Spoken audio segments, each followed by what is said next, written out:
We certainly welcome our large crowd again and want to acknowledge the presence of our Mayor, Al Morgan, and several of the council members.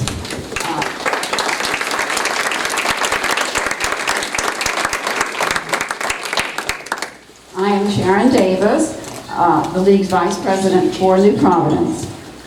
Our moderator tonight is Ann Armstrong. She's a Somerset County resident.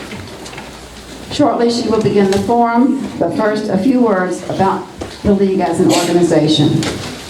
It was founded in 1920 as women finally won the battle of the right to vote for half of the citizens. In 1973, the charter was changed to admit men. The League has always been a nonpartisan organization which does not support or oppose candidates or parties at any level of government. However, it does have many policy positions formed from grassroots study of the issues. The League lobbies for its established positions, both in Washington and at the state level. Its fundamental mission is to protect the right of all citizens to vote, to encourage voting and participation in government, to influence public policy through education and advocacy.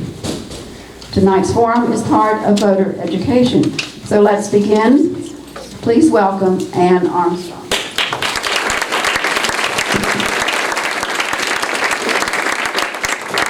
Thank you, Sharon. Good evening. All right. We have with us 4 candidates vying for 2 seats on the New Providence Borough Council. And even though Sharon said some of this, before introducing the candidates, I have an opening statement that I must read about the League of Women Voters. She's already said how we are a nonpartisan political organization. But the important thing that I want to reiterate tonight is elections and voting are core concerns of the League of Women Voters. Year in and year out, leagues are committed to providing fact-based information about issues and the positions candidates take on those issues. We help voters make their own decisions and participate in the electoral process. All the election information you need can be found at www.vote411.org. Those of you that had seats here got a little bookmark on the seat before you stop down. And that is our little way of advertising Vote 411 to you. If you have any questions, many of you may not even know that there is a question for New Jersey state voters on the ballot this year. Going to Vote 411, entering your address, you can find out all the information you need from that state question, through the Senate race, through the congressional race, down to your local municipality. So it's an important thing. If you know someone else that needs information, or they don't even know if they're registered, that site will provide a link to the New Jersey Board of Elections that will indicate whether you're registered or not, so they can check their registration status. The bottom line is it's our one-stop shop for voting information. All right? Now, as a courtesy to the candidates, not to me, please turn off all cell phones and other electronic devices now. If you're against turning it off, at least vibrate. I don't want it to interrupt any of them. Please refrain from taking photographs during this candidate's night. Now, on to the format. Each candidate will give a brief opening statement. After the opening statement, we will have time for questions from the audience. If you'd like to submit a question, please raise your hand, and a card on which you can write the question will be given to you. Just raise your hand and someone will pick up your card. All candidates will have the opportunity to answer each question. Each candidate will be given a set time to answer each question, and responses are timed by a person sitting up front. After the question and answer period, the candidates will give a brief closing statement. The candidates are Matthew Comiskey, Peter DeSarno, Rupa Kale, and John Kane. We will begin with the opening statement of Ms. Kale.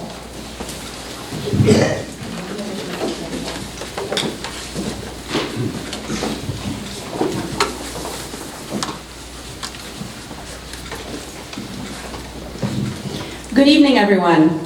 Thank you so much for coming, and those that will be watching us later on video. Thank you also to the League of Women Voters for hosting this forum. We're all here because we care about our town. My name is Rupa Kale, and I moved here to this wonderful town nearly a decade ago with my husband of 11 years, Himanshu Kale. We were transplants from New York City, and like many of you, moved here for the opportunities that this town offered us. A year later, we welcomed our twin boys, who are now in second grade at Allen Roberts. Weaving myself into the fabric of the community, service to others, and community building is part of my DNA. It's something my mother, a successful physician who ran a free Saturday clinic for decades, strongly instilled in me. It meant being the top fundraiser for the American Lung Association, being active on my condo board, spearheading the Take Your Child to Work Day event in my company, or mentoring small business owners. So when I arrived in New Providence, I continued in the same path of making our community better. As a young family with 2 small children, I'm aware that any actions my husband and I take influence my children. And our values become their values. Thus, being an active participant in our community and volunteering at school events are essentially values I hold. This journey required that I attend Borough Council meetings to learn about town news and activities, asking to be appointed to the Economic Development Committee, and supporting and actively participating in the many volunteer events in town, including with the Diversity Committee. This pursuit led me to establish the New Providence Community Forum on Facebook. I saw a vacuum with communication, not only among residents, but also with general town information. In the past 4+ years of running that forum, curating it, tending it, and building a virtual community, I gained an immense education on the value of civil discourse, transparency, and clear communication. I have over 15 years of experience in corporate finance, working for multiple Fortune 500 companies, where I developed and managed a $500 million budget as a supply chain executive. I successfully launched a brand new business in New Jersey by challenging local and state regulations, and I'm currently a local licensed real estate agent who understands families moving in and out of New Providence.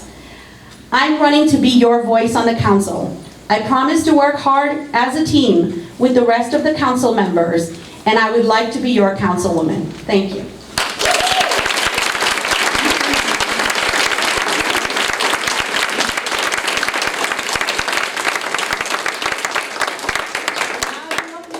Mr. Kane. The first E is silent. Good evening. My name is John F.X. Kane. I want to thank you all for coming. Especially I want to thank the League of Women Voters for sponsoring this event. My family has been in New Providence for 34 years. Our 3 children went through our excellent school system and participated in the bands, soccer, cross-country, drama, swimming, just to name some of the activities. I've been involved in the community since we made New Providence our home. My involvement in the community includes the following. Vice Chair of the Planning Board, which I've been on for 9 years. Treasurer for Downtown Improvement since inception in 2006. Economic Development Committee, Sustainability Committee under Doug Sullivan, looking at safe routes for parents to get their children to school. Former chairman of the Recreation Commission, where I served for 15 years. Other borough committees include former chair of Troop Roll 1, where my son became an Eagle Scout, New Providence Lions, and marching band parent. I've been asked why I decided to run for borough council, and the answer is simple. I am one of a family of 8. My father was a councilman and been elected to be a family court judge, but he died shortly thereafter. I was 8 years old. My sister was 12, and the youngest was 1 week short of being a year old. My mother took over the family, went and got her master's degree, and taught home economics for 35 years. She assumed my father's council seat, and she was the first woman to be mayor of Binghamton, New York, but only for a week. The mayor was out of town. My mother instilled in all of us the need to serve our community. I worked in the banking community for 43 years. At JP Morgan Chase, I ran the corporate finance group in New Jersey and New England. Prior to that, I ran JP Morgan Business in New Jersey with loans totaling $400 million. I built a business from scratch in New Jersey for Citibank with $750 million in loan commitments in 18 months. I then managed 12 teams with 124 people in the 5 boroughs. When I left Citibank, it was a $500 million business. I've run businesses, I understand budgets, and the need to question every expense. I have an MBA from NYU.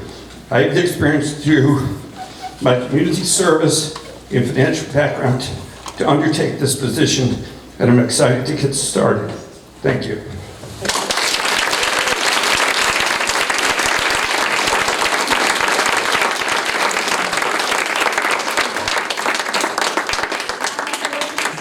Mr. DeSarno.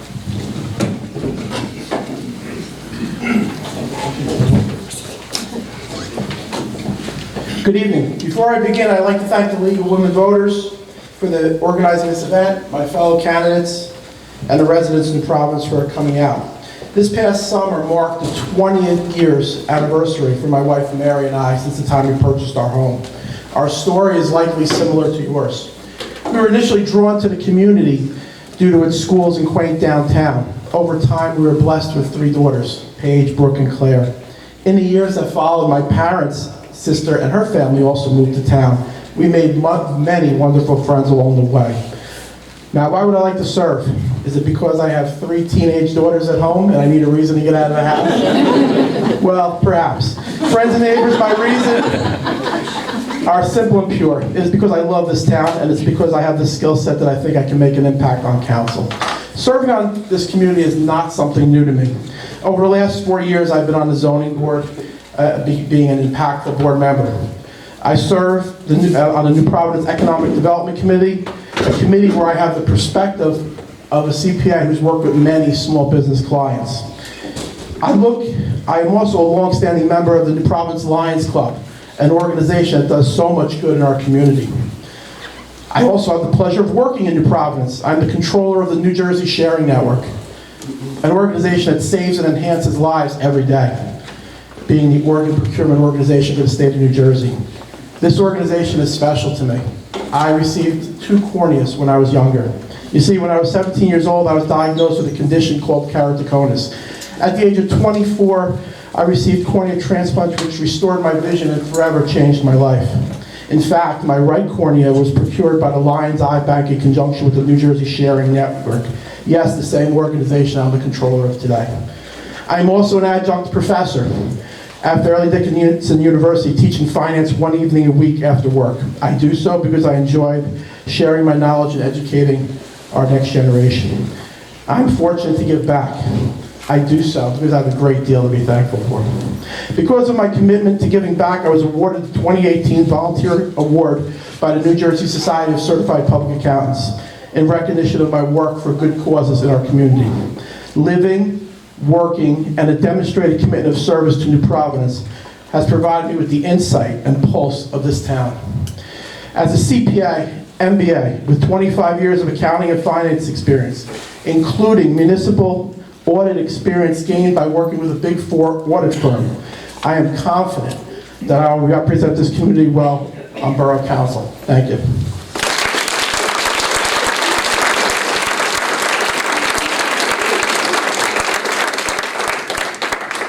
Opening statement of Mr. Kaminsky.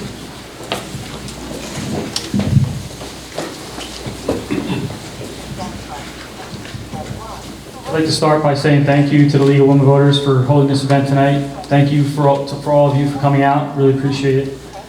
I'm going to give you a little bit of background about me and how I got here. I grew up in a small town. My parents, they didn't have much. My dad was a laborer. My mom was a house cleaner. She worked 2 or 3 jobs, sometimes just to put food on the table. When we were kids, we were on food stamps. It was embarrassing to go to the store with coupons to buy food. It was embarrassing for my mom. She worked her butt off to get out from underneath that. I think I got the work ethic from my mother. I talk to friends, people I meet. I ask them, when did you have your first job? I had my first job when I was in high school. I got my first job when I was in college. I'm like, well, I had my first job when I was in second grade. I used to shine shoes with my older brother. We'd go to bars and we'd shine shoes for 25 cents plus tip. We'd work a few hours, come home, about $5-6. We'd give $5 to my mom. My brother would get $1 and I'd get 25 cents. I thought I was making out. My mom got 5, my brother got 1, I got 25. I was a winner. I went out to work with my mother, cleaning houses in high school. I really hated cleaning other people's, toilet bowls and sinks and showers. But I always said, if my mom can do it, I can do it. I was lucky enough to be a pretty decent wrestler in high school, and it afforded me the opportunity to go to college. I went to Rowan University, where I wrestled. I graduated with an accounting degree. I remember getting a phone call a couple weeks before graduation from Merrill Lynch, and the woman on the phone says, "We'd like to offer you a job." I said, "I'll take it." She said, "I didn't even tell you how much." I said, "Doesn't matter. I'm ready to go to work. I graduate next Wednesday, I'll start on Monday," and that's the truth. I did. And I was fortunate enough through my career, worked for places like Merrill Lynch, JP Morgan, Credit Suisse. I've done very well, and it afforded me the opportunity to move my family here to New Providence about 13 years ago. I decided to run for council because we love this town. We're passionate about this town. We love everything about it.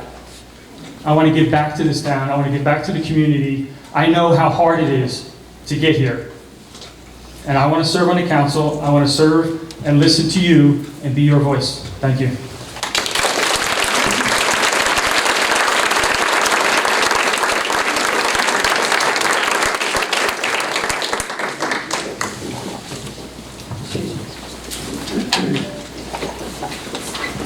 It's now time for the submitted questions. I'd like to remind you that questions must be related to issues and not personalities. All candidates will have the opportunity to answer each question. And I'd also like to remind you, that was fine with the opening statements, but please refrain from applause, because if we keep doing that for every question and every person, we're going to run out of time sooner than the amount of time we have here. Okay? So if you would, please, we'll have each candidate answer the question, and then it'll go on to the next guy. All right? All right, the first question is, what is the most important issue facing New Providence? Let's go. We're going to start with Mr. Kaminsky. Lucky me.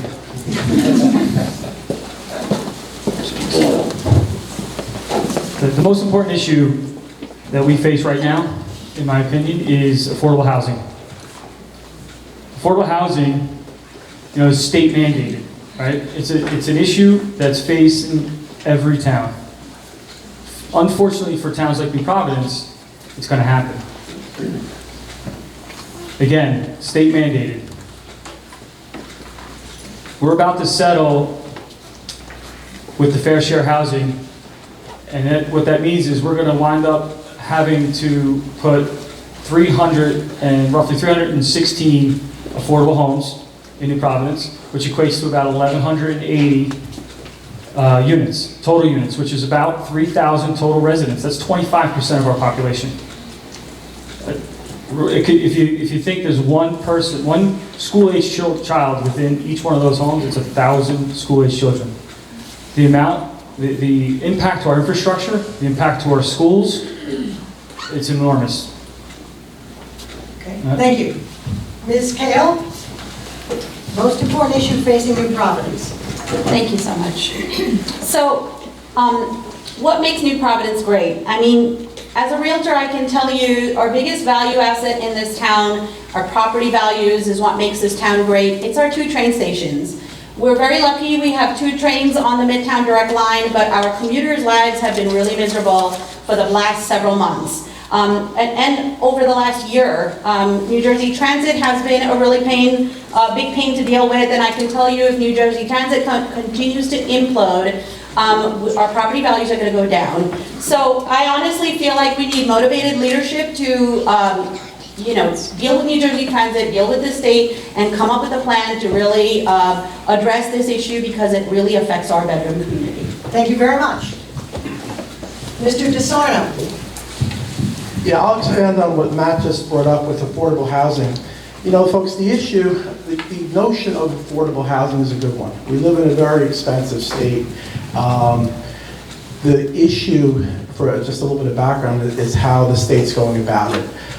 These are court-mandated decisions that are done with disregard to the impact that they have in a local community. And that impact is on schools, that impact is on infrastructure. So our council, as Matt alluded to, has wisely pursued a settlement, because the other option, quite frankly, is a town that goes to battle with the courts over this, could lose a lot of money and wind up with the worst decision. So I think the council's done a very good job in a very difficult environment to navigate through this issue, and a lot more to come on it.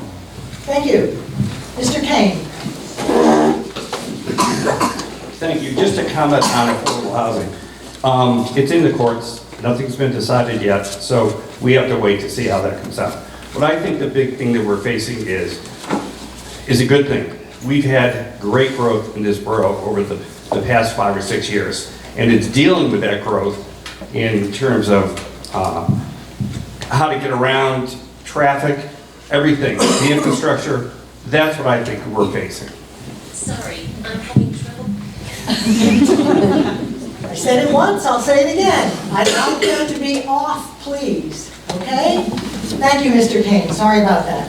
Next question is, where do you see New Providence in the next 5 to 10 years? Ms. Kale. Thank you so much. I think that's a great question.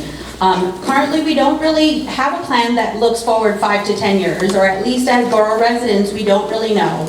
What I would like to contribute towards is coming up with a plan that really talks about our vibrant community. Our population's growing, our schools need help, and I think that in general, I see our borough just growing and doing really well, and having a plan in place is really important because we currently don't have a plan, and I would like to be at the table to make that plan. Great, thank you. Mr. DeSarno? Just a point of clarification. We actually have a master plan for our downtown that was extremely well done and well planned out, that provides a vision long-term for our downtown. And it's a plan that we can leverage now because we've seen tremendous growth, and the downtown has never done better. So instituting some of the components of that plan, although difficult, lays out a course for our future. We also have, just to name a couple other plans, we have our capital, but our capital planning's done with a 5-year lookout. So our leadership does look out far and do planning. Thank you. Mr. Kane? Next 5 to 10 years. 5 to 10 years. Will I be here? We are growing, as I said before. I mean, I didn't mention Lantern Hill, but look at all the people that are coming on Lantern Hill, and I think it's fabulous. They're going to come down into the community and help with that growth. If you look at the Acme, all those things are now filled, all those stores, Central Avenue, all filled. So it's trying to make sure that we have traffic patterns, 30 seconds, and deal with that. So I'll save you seconds. Thank you. Mr. Christie, 5 to 10 years. So where I see New Providence in 5 to 10 years is somewhere between Berkeley Heights and Summit. Pete's right. We have a downtown master plan. I encourage everyone to go take a look. I'm on the planning board. I've helped develop that plan. That plan is beautiful. In 5 to 10 years, I hope that we're executing on that plan.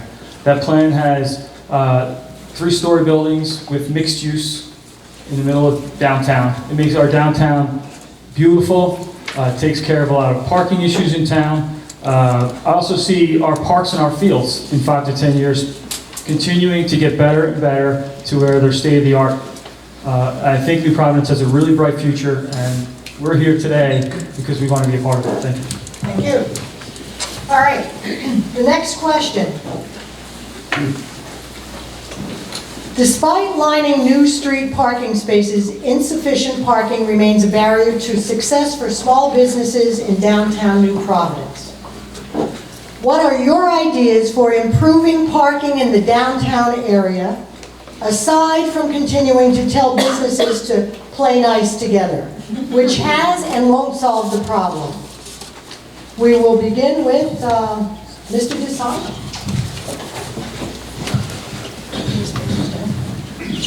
So, interesting topic.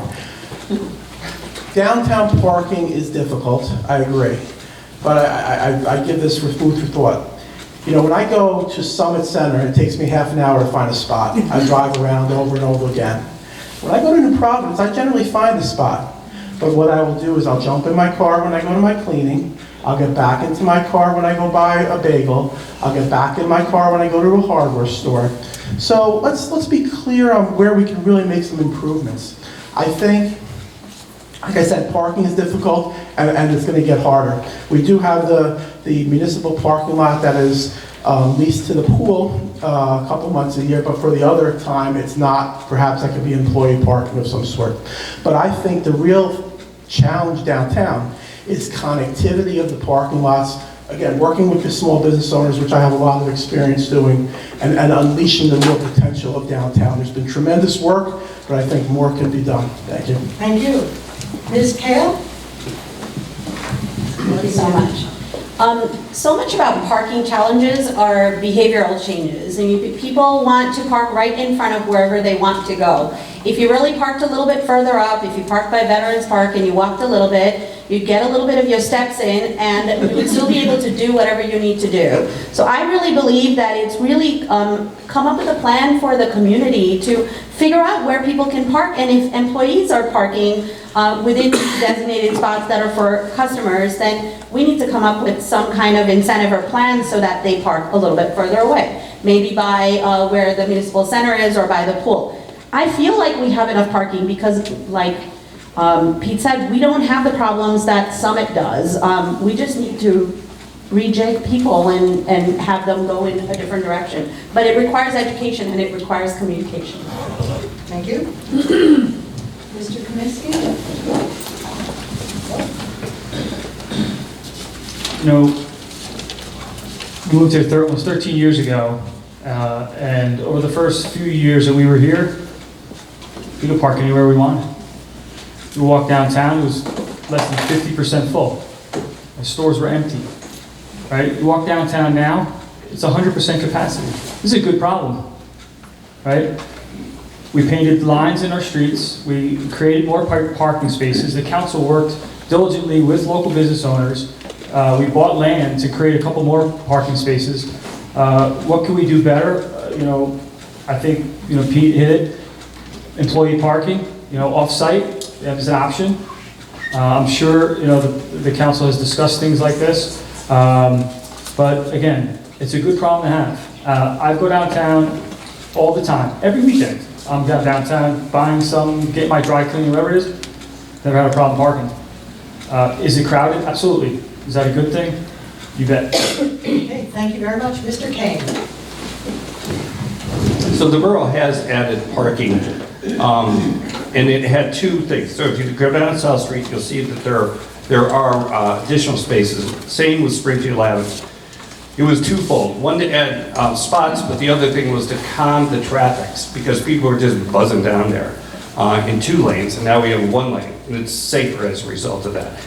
One of the things we could, I would suggest, is use Borough Hall, their parking lot, and somehow either have people walk, God forbid, or have some sort of jitney that goes back and forth. It can be done. It's not going to be that hard. Thank you. The next question. How can New Providence utilize the resources of Union County and the state better? Mr. Kane, up to you first. All right, yeah. We can use, the county has a lot of resources. If you go on their website, they have a ton of stuff that we can tap into, in my estimation. So it's just expanding the partnership that we have with the county, and for that matter, the state, and to see how we can use them to benefit us. And if we use them, we're gonna lessen our tax load, because they're gonna be paying, and we're not. Okay, thank you. Mr. Kaminsky? Trying to kill me. Yeah. Not intentionally, I've done myself. You know, we give our taxes to Union County, right? 22% of our taxes go to Union County. We don't get a lot back for that. You know, we need to do a better job of working with the county, applying for more grants, trying to help, lessen our expenses. We also, need to look for ways that we can continue to do more with shared services, maybe with the county as well. Thank you. Ms. Kale? You don't go on it. Go ahead. Thank you. So, a little over 22% to the county. The best way to take advantage of it and bring the county taxes back is to build a strong relationship with the county. And, the county has a lot of resources, things like this book here. This has all the shared services that the county offers us, our recycling. There are recycling events that take place here in New Providence. Those are all things we can take advantage of, which lessen the load for us. We can certainly, more bees with honey, I guess. We need to have a sweeter relationship with the county, and I think that's certainly possible. I would certainly like to help with that. But taking advantage of the county offerings and resources, and like Matt said, the grants, there are grants out there that we're not dipping into, and we really need to take advantage of it. Thank you. Thank you. Mr. DeSarno? Yeah, it's on the fourth one up here. I guess I'll just expand on a lot of the points that were already made. I agree that, well, first, we work hard to have a good relationship with the county. I know in a recent council meeting, we had a representative from the county speak about the Recycle Act. So, they do support our town, but the reality of it is the lion's share of resources do go to the towns in the eastern part of the county. The solutions, as mentioned, continue to explore shared service opportunities. They have to be win-win though. I mean, not all shared service opportunities are right for a community like ours. So we have to be very careful, do the necessary financial analysis and make sure it's a good partnership. And then also grant opportunities. And I do have experience working with grants. So I would bring that to council as well. Thank you very much. Thank you. The next question. How is the council planning for the additional development from affordable, how is the council planning for the additional development from affording housing settlement? And we are beginning with Mr. Kaminsky. So the affordable housing settlement, like I said earlier, we're going to settle, right? It was prudent to settle. Like Pete said, towns decided not to settle. They were sued.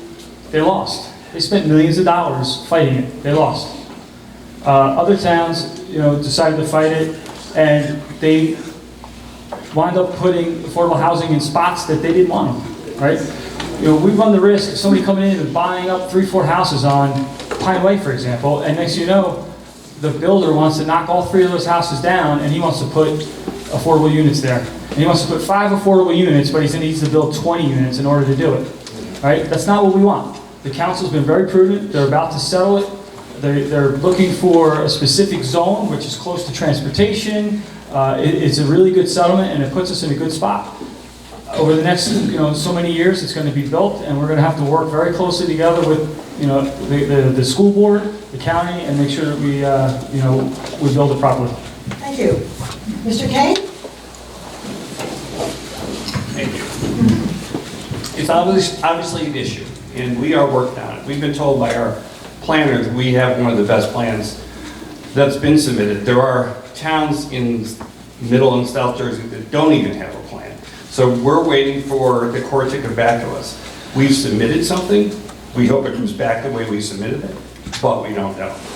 And if you look at New Providence, we're not that big, and we don't have a lot of land where we can build affordable housing. So we're gonna have to see what comes back. 30 seconds. Thank you. Mr. Bisano. I was talking with Matt the other day, and I mentioned to him that if we're fortunate enough to be on council, this issue could very well dominate in one way or another the conversations in the next couple of years. The council has done a very good job, as John mentioned, in putting forth a good plan, and again, in a difficult situation. But it will clearly impact schools, infrastructure. The good news, it's not going to happen overnight, but it'll require astute financial planning. It'll require a real partnership between the town and the Board of Education as well. So it's going to be a difficult problem, and we're going to have to work together to solve it. Thank you. Ms. Hale? It's important to understand what affordable housing really means. I mean, the threshold for affordable housing is $80,000. That's our teachers, our policemen, our clergy in our community. So, everybody has this fear of affordable housing. The reality is that we don't know right now. The plan is presented, it's in the court, and that's the position the borough's had for a little while. It could be in court for as long, we don't know. We have no control over it. I think that this impact of the affordable housing needs to be discussed with the community. The community needs to be co-opted into the decision-making process. We need to have a hearing about it, and we need to make everybody aware of how it impacts us and what kind of plan we can come up with. Right now, we don't really have that information, and when we get to that point, we will cross that bridge, but the community needs to be involved in it. Okay, thank you. We have a rebuttal now from Mr. Kaminsky. I just want to say, I don't know if anybody expressed a fear of affordable housing, because there's nothing to be further from the truth. The fear is high-density housing. In order to build 316 affordable housing, we have to build 1,180 units. Think about that. 2.5 people per unit, roughly. That's over 3,000 people. That's 25% of New Providence population. That's the fear. The fear isn't affordable housing. Okay, thank you. Anyone else? Sure. I started out my talk saying that the notion of affordable housing is a good one. The thing that's difficult, though, again, it's court mandated without, again, the magnitude and without taking into consideration the impact. I have the pleasure of serving on the zoning board, and the reason I bring that up is I can't tell you how many nights we're sitting at the zoning board at 11 o'clock at night with an application in front of us about someone who wants to expand their house, and it's outside the parameters of what's allowed, and we take painstaking care to make sure that that is appropriate for the community and fits with the community. So, thank you. All right. Would either of you two like to rebut? All right. Thank you very much. Next question. With recent accidents along South Street, as well as great concern about pedestrian safety at crosswalks and downtown, what will you do to make our streets safer for all residents? We're beginning with Mr. DeSoto.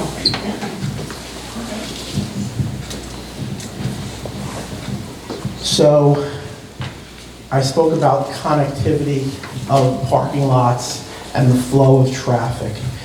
I counted today, from Springfield Avenue to OLP, there's approximately 20 curb cuts of different ins and outs into parking lots. That's what we're talking about, folks, and trying to make a difference here. Should one of those alleyways be where you have open air dining possibly, and you change and we consolidate lots and we change the traffic flow. Council's also looking at a traffic light at Gales Drive and South Street, which would be excellent to start staggering the traffic. I don't know about you, when I come out of the shopping plaza on Saturday mornings, trying to make a left is nearly impossible, so that would help that situation. Thank you. Ms. Kale? Thank you.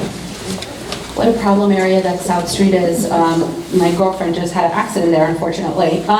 We have Safe Routes to School right here in an amazing established program run by volunteers like Cecile Seth and Donna Zane. They've done so much work over the years. We have a gold certification for our PAPs. We can expand on it. We don't need to reinvent the wheel. And they have so many amazing programs and suggestions. We can get grants to put flashing lights. Again, it's a behavioral issue and we can tackle it. It's a matter of just due diligence, and we have the infrastructure to, a plan to actually execute it. We just need to do it. All right, thank you. Mr. Kaminsky?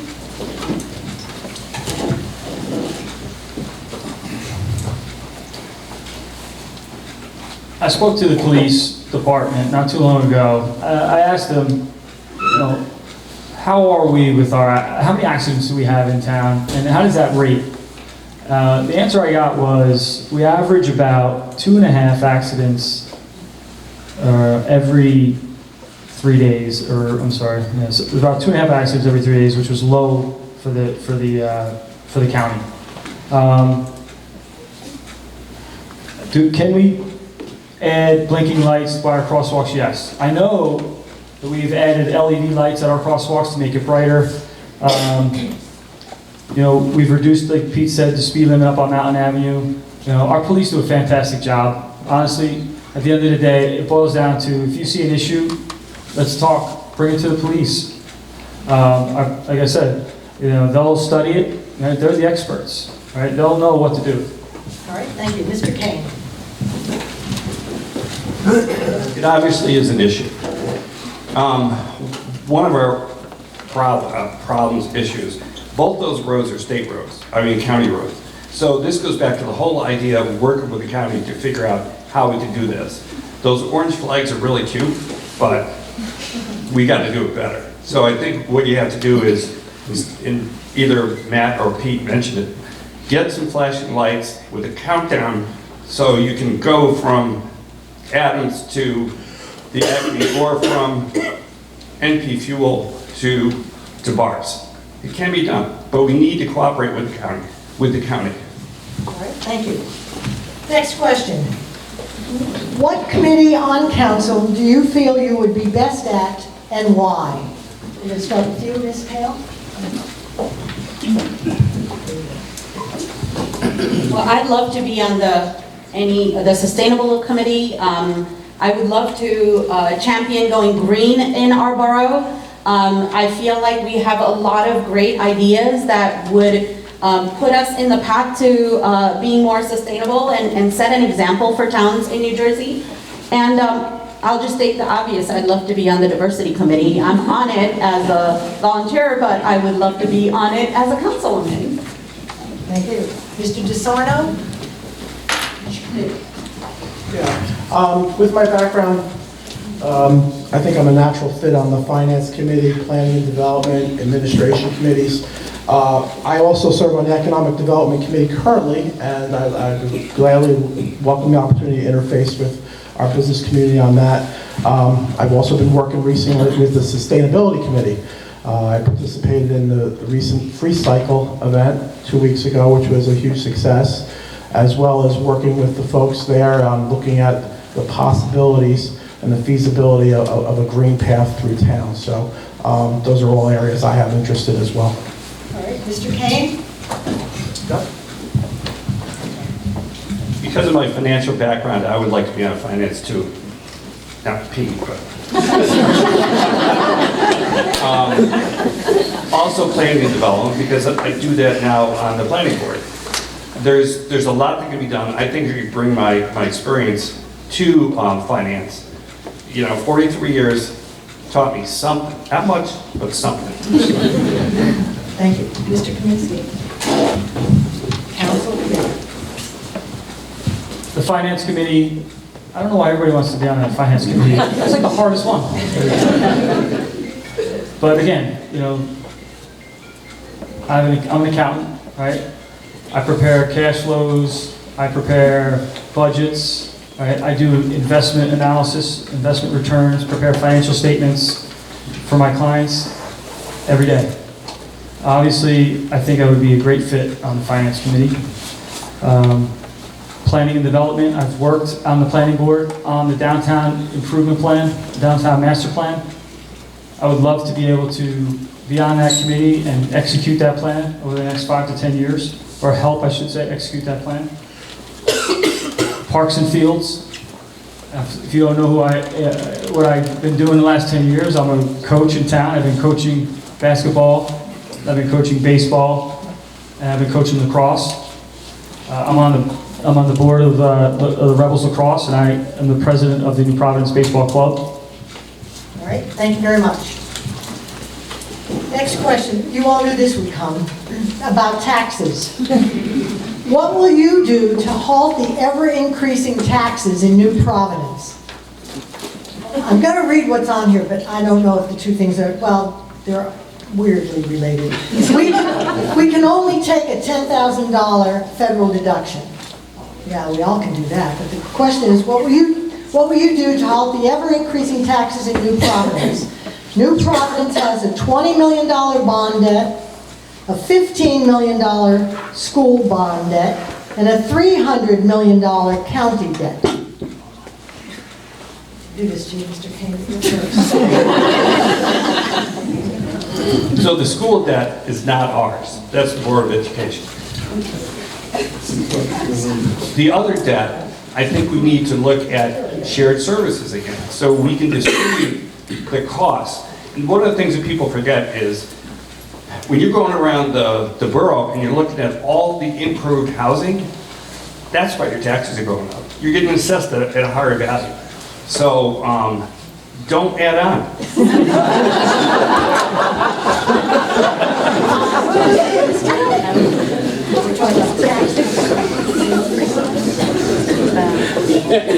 I honestly didn't understand that question at all, but there's like 6 different questions. But you know, I'll take on the debt question, right?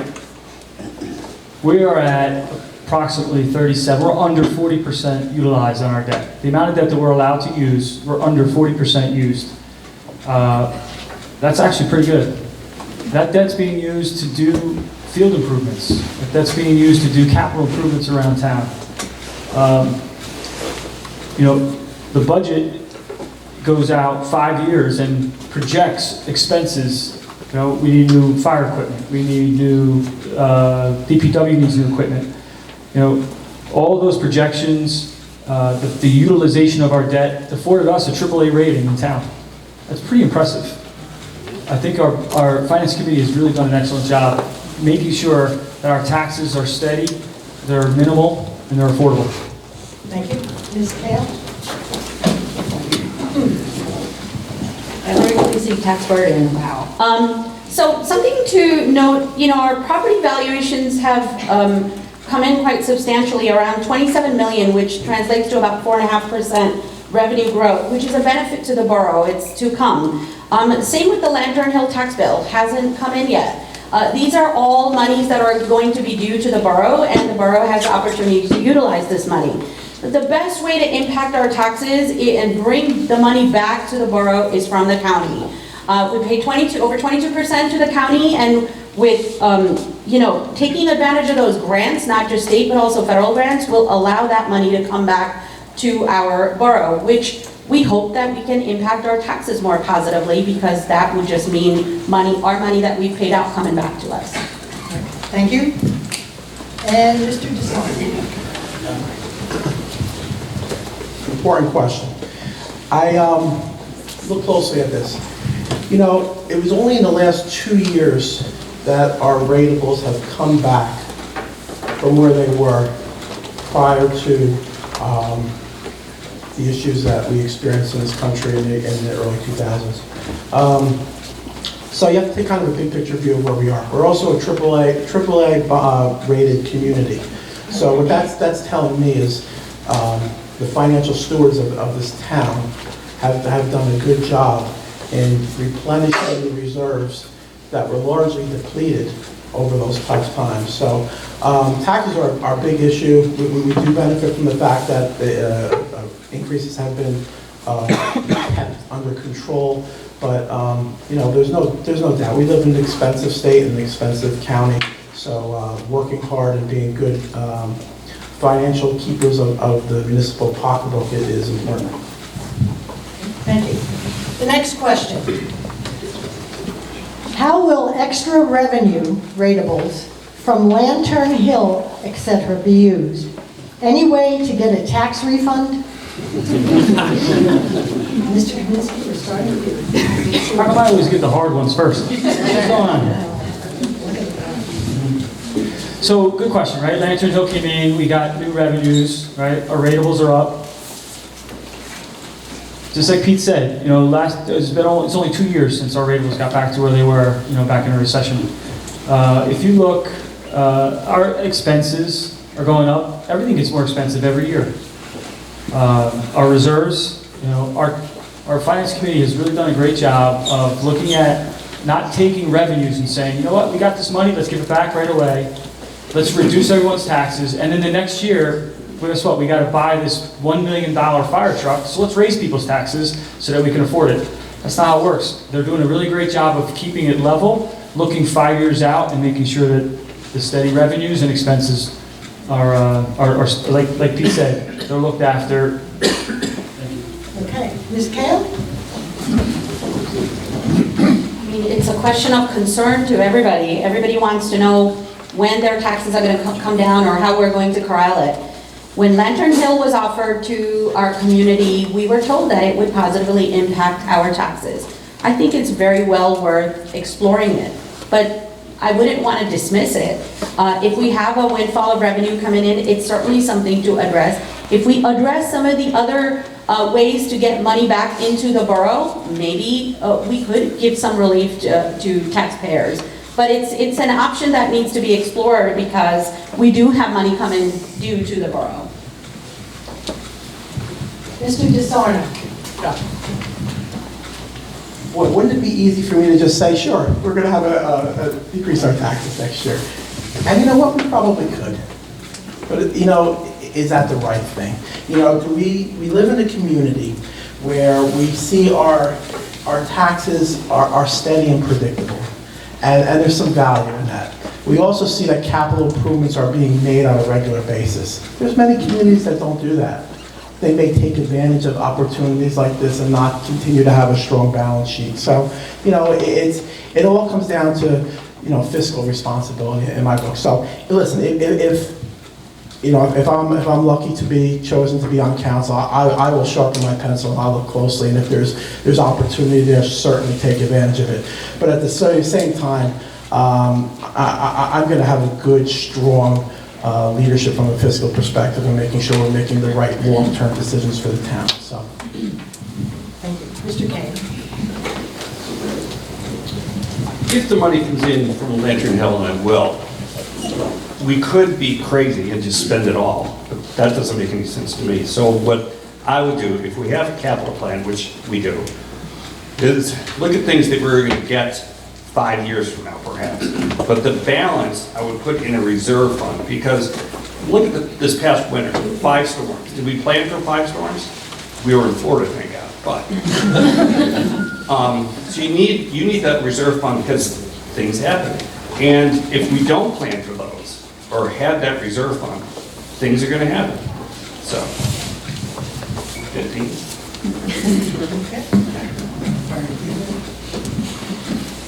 All right. Excuse me. Next question. What are your ideas about increasing passive recreation for those who are not involved in organized sports, families, adults, and seniors? I would like to see more walking, biking, and jogging trails. So we need ideas about recreation. Ms. Hale, we'll come to you first. You know what I would love? I would love a path to walk all the way from Summit to Berkeley Heights by the river. It's possible. We need to work with the county and get resources and funding to make it happen. It requires some due diligence. but it would allow for maybe a bike path, and maybe, a jogging path, but without going into traffic. We have a lot of beautiful brooks in town. There are ways to create paths. Again, Safe Routes to School has created so much of a master plan around all of this. They have so many resources, including best ways to get from every house to school, which includes walking pathways, and we should certainly explore that. I would love it. Thank you. Mr. DeSarno? Yeah, this is a good opportunity to first just start out and talk about the wonderful volunteers we have in this community. One being Cecile Seth. I recently met with her one evening just to talk about the topic of walking paths and connectivity of our sidewalks. And she does so much good work for the community in trying to pursue grant money. That's one thing. The other thing I mentioned earlier with the Sustainability Committee, we're exploring the possibility of a green path that goes through town. Will be difficult, but perhaps if not the whole path, perhaps portions. Over the summer, John Kane and I actually walked a proposed path in looking at the possible feasibility of that. All right. Mr. Kane? That Riverwalk was proposed 15 years ago when I was on the Board of Recreation. Because I think the issue was environmental, because it's right next to the river. And I think we were hung up on is putting a path that was impervious. So if we do it so that it's just wood chips, we can have a walkability thing. And one of the things that I think would be good for is all of our friends at Lantern Hill, they're looking to walk. So we need to do more of it. All right, thank you. Mr. Kaminsky? I think we actually tried to create a path from Berkeley Heights to Summit. I think the county, they wouldn't do it unless they were able to basically buy our park, one of our largest resources. One of my ideas, Jim Madden's probably going to shoot me for this one, but I've talked about this with a few people. I would love to put a walking path around Oakwood Park. I think people go there, the park is gorgeous, top of the line. When you go there, you see all the parents are having a great time watching their kids. You see people walking their dogs. I would love to have a path. I think people would really, really enjoy walking around Oakwood Park. Again, and if it has anything to do with recreation, and if you know me, then you know I'm going to be involved with it. And it's a passion of mine. Like you said earlier, I'm an athlete, and I'm hoping to get on the recreation committee. Thank you. All right, next question. If you are elected to council, what will you do in your first 100 days? Mr. DeSarno? Okay, reduce your taxes, green path. I think in my first 100 days, I would be able to hit the ground running. I guess that's really the key takeaway here. Serving on the zoning board, having some municipal background or experience as an accountant, knowing or working with different committees in town, enables me to really hit the ground running and get off to a quick start to make a difference. Thank you. All right. Mr. King? First 100 days. First 100 days, I'll be in Florida. The first 100 days, I think, we're going to have to learn to work together as a council and find out what the goals are going to be and work with those people, because I'm not going to be able to do it by myself. We're going to have to work together to get it done. So whatever the council is trying to get done, as long as I agree with it, then I'll work with them. All right, thank you. Mr. Kaminsky? So the first 100 days, I think, I'm an accountant, I'm a geek, right? I'm a numbers guy. I think I would love to just dive into the budget, the details behind the budget, start getting my hands dirty and understand how, the budget works and how the 5-year projection works, and, get involved with, making sure we're managing our costs for our future. I'm also a recreation guy. I want to get on the park, on the field improvement, capital improvement committee. And I want to look at where is the priority? Where are we with that? What have we done so far? I want to create a plan that we need to maintain all the improvements that we've already done. I think it's very important that, and again, Jim may have already done this, he's going to shoot me, but again, we need a plan. We need to know, what fields need to be renovated when, and 5 years from now, what needs to be replaced. How much is that going to cost? So again, working with the Finance Committee and the Capital Improvements Committee would be a great fit. And I think in my first 100 days, I'm not going to say I'm going to own it, but I'm going to do my best. All right, thank you. Ms. Kale? Thank you.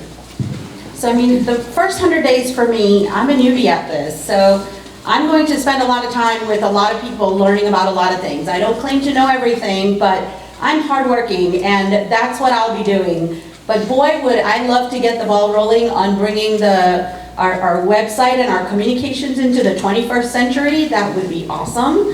I would love to have my impact on it because I know a thing or two about it, and I would love to do that and get the ball rolling on it on the first 100 days. Thank you.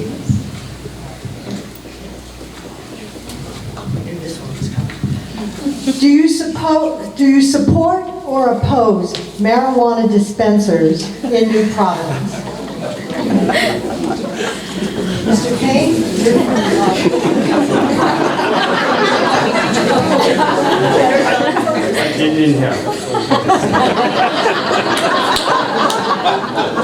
So I don't know if what you're saying is real.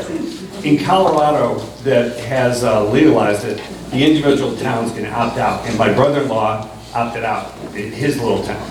So we could opt out. The question is it going to benefit us one way or the other? And the other issue I've got is you can't measure how impaired somebody is with marijuana, like alcohol. So there's a lot to research here. Thank you. Mr. Kaminsky? It's coming, right? We all know it's coming. You saw Murphy the other day said that if he gets a plan on his desk on October 29th, it's a good one, he's going to sign it. So would I support it? Personally, I'm against it, right? But if we do opt out, then that means any of the revenues that are generated from the taxes on it, we don't participate in. I think it's important as a community that we look at it and determine whether or not, the revenues and the benefits outweigh the risks. Again, I'm against it. I think it's a bad example to set to our children. But again, I think it's something that the council should definitely look into and understand everything that goes into it before a decision is made. Thank you. Ms. Kale? Thank you. Wow, I gotta say, if it does become legal, this is a decision for our community to make. Our entire community needs to be co-opted into the process, which means bringing in subject matter experts, bringing, the Alliance, the police, and really trying to understand the impact to our community. Everybody needs to be involved. Whether we put a referendum out there for it, I don't know. But my point is that this decision cannot be made without really educating the entire community on it, and also understanding what the impacts would be of turning down any potential tax revenues. I don't see any way out of this unless there's a referendum for it. Our neighboring towns have already done it. They've already made decisions with their communities, and that's the best way I see this resolved. All right, thank you. Mr. DeSarno? Yeah, so still obviously a fluid situation with the state. I'm for any use for medical reasons. Fully support that. As far as impact on the town, I do agree it would be a process where we would need to talk about it. I'll also tell you very honestly, I consider myself, I'm just a resident, I'm not a politician. And what I hate when you just watch a politician not give an answer, so I'm going to give you an answer. I just don't see it fitting in our center of town. All right, thank you. All right, those are all the questions. And I just want to say, as an outsider coming here from another community, that you should be proud of the amount of people that you have here. I mean, we're standing room only, and as a town, you should be greatly happy, you know, that so many people are concerned enough to come out on their own time. All right, I'd like to thank you for your questions, and we will now have the candidates' closing statements, beginning with Mr. Kaminsky.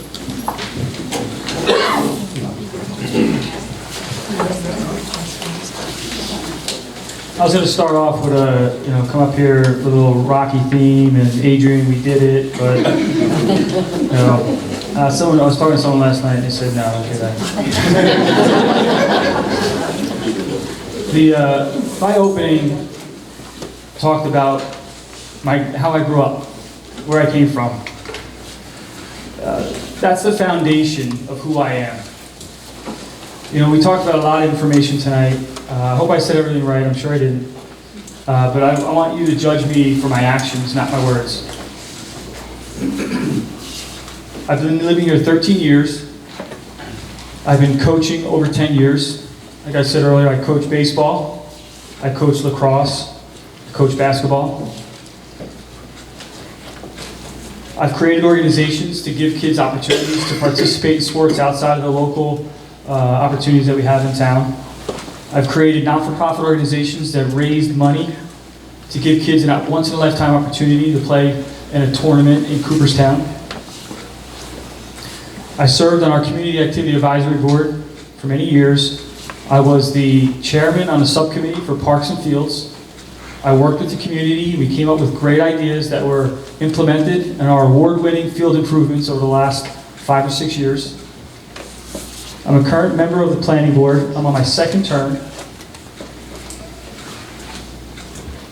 We've worked on the downtown master plan like we talked about earlier. It's a fantastic plan. It's beautiful. I encourage you to go take a look. We worked on our affordable housing plan as well. All those nights listening to traffic studies at 11 o'clock at night on the planning board is because I care about this town. I really do. I love this town. I moved here because I want to raise my family in a great place. I want to give back to the community. I'm going to give it everything I got. I got a great work ethic. And, again, on November 6th, I hope you vote for me. Thank you. Thank you. All right, Mr. DeSarno, next.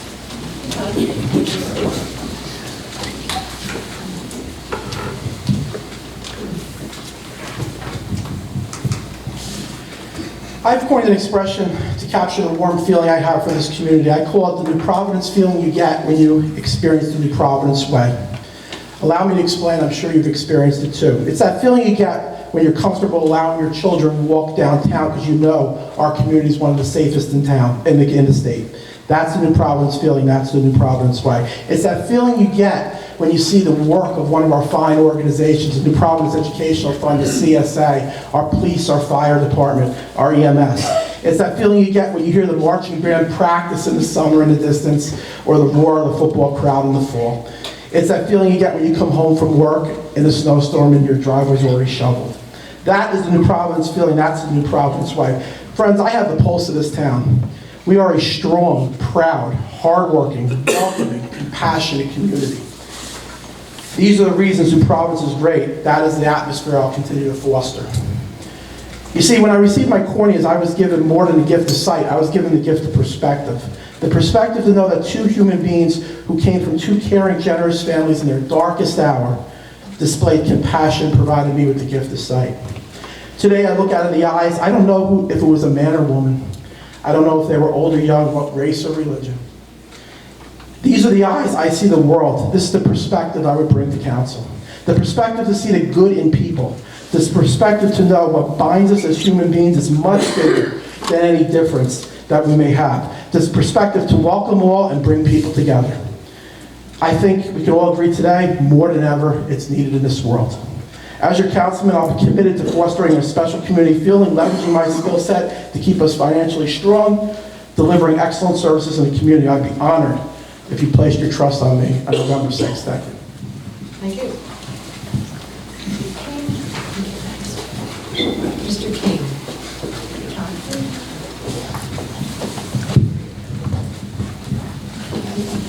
Thank thank you all for coming or watching on TV. We're all here for one thing, and that's to make a great borough even better. I spoke to my mother earlier. She was our family's role model. She made us all self-reliant, inquisitive, and work as a team, albeit for the family. These are traits that I've interviewed in all of my siblings, and now the grandchildren and the great-grandchildren. I've always felt it important to be involved in the community. In my 34 years in New Providence, I've been a dedicated volunteer. As an aside, my mother was inducted into the Women's Hall of Fame in Seneca Falls, New York, based on her service. I aspire to serve New Providence as selflessly as she did. Please vote for Kane Kale.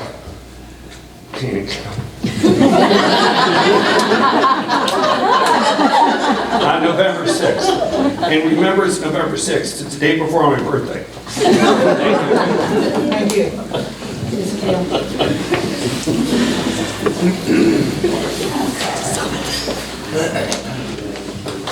Wow, I bet you guys are all dying to get out of here. Thank you for coming tonight. So the New Providence School District just announced its new character education theme. And the theme this year is It Starts With Us. So here I am because it starts with me. For the past several months, John and I have knocked on hundreds of doors and talked to residents who love this town and feel we can do better. I'm a coupon-cutting mom, and my family, like yours, feels the strain of our growing taxes. I recognize that our town is seeing a lot of economic growth, but we're not seeing the benefit in our tax bill yet. With small children, I know the challenges of crossing South Street during a busy time or pulling out of the Acme parking lot. Like you, I am concerned not just about the environment, but the increased costs associated with inefficient recycling solutions. Like you, I would like to know if a water main break has caused detours, learn about upcoming street paving ahead of time, and find information on the borough's website with ease and efficiency. These issues affect my family just like yours, and I know that I can make a positive impact by being at the table, by asking questions, by increasing accountability, going through the budget with a fine-tooth comb, and providing transparency on council activities and concerns. I can leverage my background in corporate finance, managing complex and large-scale budgets while working with cross-functional teams, use my experience as a small business owner and employer, and think like a mother to make this town even better. My experience and passion to serve, my history of solutions-oriented approach, community building while navigating challenges, and being a communications expert make me a strong candidate for Borough Council. We live in a small town. I am your neighbor, and I'm accessible to you anytime. You can learn more about John and I and our ideas for the borough at kaleandkane.com, and I ask you to vote for us on November 6th. Thank you. Thank you.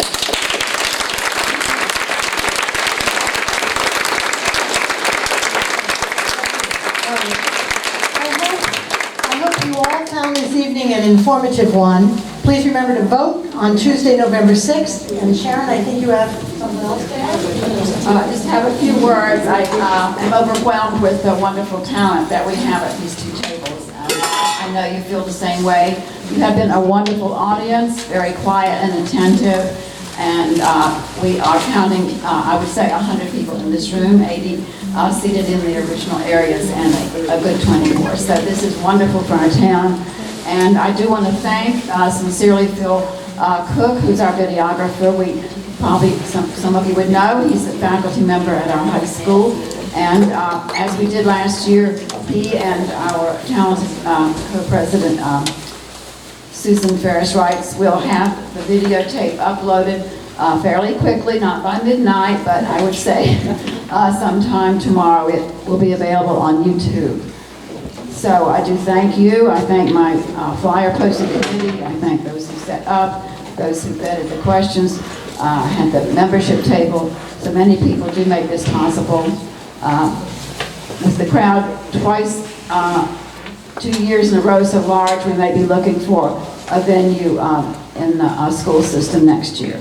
But we thank you again for coming, and I'm sure all of you will be at the voting booth on November 6th. Thank you again.